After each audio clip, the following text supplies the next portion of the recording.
الحمدللہ رب العالمین والصلاة والسلام علی رسولہ الکریم اما بعد فاعوذ باللہ من الشیطان الرجیم بسم اللہ الرحمن الرحیم وعن حذیفۃ قال سمعت رسول اللہ صلی اللہ علیہ وسلم یقول لا تلبسوا الحریر ولا الدیباج ولا تشربوا فی آنیۃ الذہب والفضہ ولا تأکلوا فی صحافها فَإِنَّهَا لَهُمْ فِي الدُّنْيَا وَهِيَ لَكُمْ فِي الْآخِرَةِ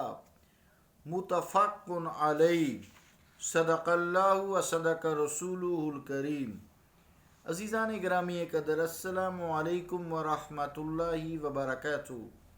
حدیث پاک کا ترجمہ یوں ہے، روایت حضرت حذیفہ رضی اللہ تعالیٰ عنہ سے، فرماتے ہیں میں نے رسول اللہ صلی اللہ علیہ وسلم کو فرماتے سنا کہ نہ پہنو باریک ریشم، نہ موٹا ریشم، اور نہ پیو سونے چاندی کے برتن میں، اور نہ کھاؤ ان کے پیالوں میں کہ یہ کفار کے لیے ہیں دنیا میں اور وہ تمہارے لیے ہیں آخرت میں۔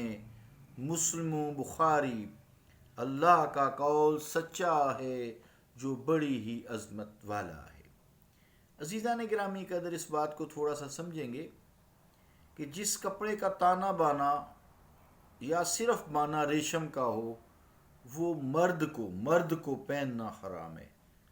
یہ کبھی کھڈی میں دیکھیں نا، کھڈی میں تو اس میں اس طرح پہلے دھاگے ہوتے ہیں، اب تو خیر شاید، یا ملوں میں پھر ایک نلکی سی آتی ہے، اس میں اس طرح دھاگا پروتی ہے، تو اس کو کہتے ہیں تانا بانا۔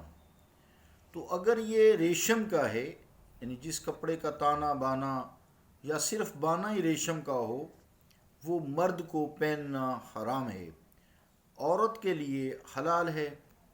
اور جس کا تانا ریشم کا ہو، بانا سوت کا ہو، سوتی کپڑے کا، یا اون کا ہو، جو اون ہوتی ہے جانوروں کی، یا آرٹیفیشل بھی اون آج کل بناتے ہیں، اس کا پہننا مرد کو بھی حلال ہے اور عورت کو تو ویسے ہی حلال ہے۔ ریشم سے کیا مراد ہے؟ تو ریشم یہ تو بہت مہنگا ہوتا ہے آج کل، تو ریشم کا کپڑا یا تانا بانا جس سے بنتا ہے تار یا دھاگا، اس سے مراد وہ ریشم کا جو کیڑا ہے جو شہتوت کے پتوں پر پلتا ہے، پالتے ہیں، چائنا میں بہت لوگ پالتے ہیں، یہ پالتو کیڑے ہوتے ہیں، یہ ریشم شہتوت کے پتے کھاتے ہیں اور ریشم کے دھاگا نکالتے اپنے اوپر یہ لپیٹتے جاتے ہیں، یہ ہے اصل ریشم۔ یہ جو آرٹیفیشل بنا ہوتا ہے نا، یہ نہیں ہے ریشم۔ ریشم وہی ہے جو ریشم کا کیڑا بناتا ہے۔ دریائی ریشم ہوتا ہے یا سن کا ریشم، یہ سب کو حلال ہے، اس میں کوئی ایسی بات نہیں۔ تو ریشم صرف وہی حلال ہے جس میں ریشم کے کیڑے کا ریشم شامل ہو۔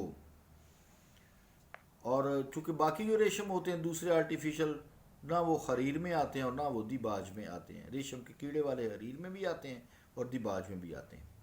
آگے برتنوں کا تذکرہ ہے، یعنی کفار اگر سونے چاندی کے برتنوں میں کھاتے پیتے ہیں، ان کے برتن سونے کے استعمال میں لاتے ہیں، سونے چاندی کے، تو تم انہیں نہ روکو، ان سے لڑنے کی بھی ضرورت نہیں ہے، مگر ان کا دیکھی تم ایسا نہ ہو کہ تم ریشم بھی پہننے لگو اور تمہارے واسطے سونا چاندی جو ہے وہ بھی دنیا میں اللہ تعالیٰ اگر خواہش کرتا ہے تو دے دیتا ہے۔ اگر تمہیں بادشاہ وقت ہو تو سونے چاندی کے برتنوں میں مت کھو، ریشم کا لباس مت پہنو، کیونکہ کافروں کے لیے یہ دنیا میں ہے اور تمہارے لیے جنت میں یہ ریشم کے کپڑے اور یہ حریر دباج کے کپڑے اور سونا چاندی کے برتن یہ زیورات یہ تمہارے لیے سونے کے آخرت میں جائز ہیں، وہاں جنت میں تمہارے لیے تیار ہے، ان کی تیاری کرو انشاءاللہ تعالی، ہاں خوب استعمال کرنا۔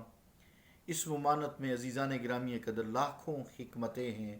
اگر مسلمان مردوں نے سونا چاندی پہن لیا، ان کے زیورات پہننا شروع کر دیے، تو تلواریں بندوقیں میزائل کون چلائے گا، جہاد کون کرے گا؟ تو مرد کو کثرتی ہونا چاہیے، اور مسلمان مرد کا زیور جو ہے، عورتوں کا بھی ویسے تو وہی ہے، اور مسلمان مرد کا خصوصی طور سے، چونکہ سونا چاندی حرام ہے، ایسے ریشمی لباس حرام ہے، تو مرد کا زیور جو اصل زیور ہے وہ علم ہے، علم اور ہتھیار ہے، میزائلز ہیں، اسلحہ ہے۔ مسلمان مجاہد ہوتا ہے۔ عورتوں پہ تو جہاد فرض نہیں ہے، مسلمانوں پر ہے۔ پر بات لمبی نہ چلی جائے تو معلوم ہمیں یہ ہوا کہ مردوں کے لیے ریشم، جو ریشم کا کیڑا بناتا ہے، وہ ہر لحاظ سے، ہر طریقے سے حرام ہے، عورتوں کے لیے حلال ہے، صرف ریشم والے کیڑے کا ریشم حرام ہے۔ دوسرے جو سونے چاندی کے برتنوں میں کھانا عورت مرد دونوں کے لیے ممنوع ہے، اور اسی طرح جو ان کے برتن ہیں یا بڑا دیگچہ ہے یا کوئی بھی چیز سونے چاندی کی بنی ہے، اس میں منع ہے۔ یہ ہمیں آخرت میں انشاءاللہ ملیں گے۔ صلی اللہ تعالیٰ علی رسول خیر خلقہ محمد وعلی آلہ و اصحابہ اجمعین برحمتک یا ارحم الراحمین۔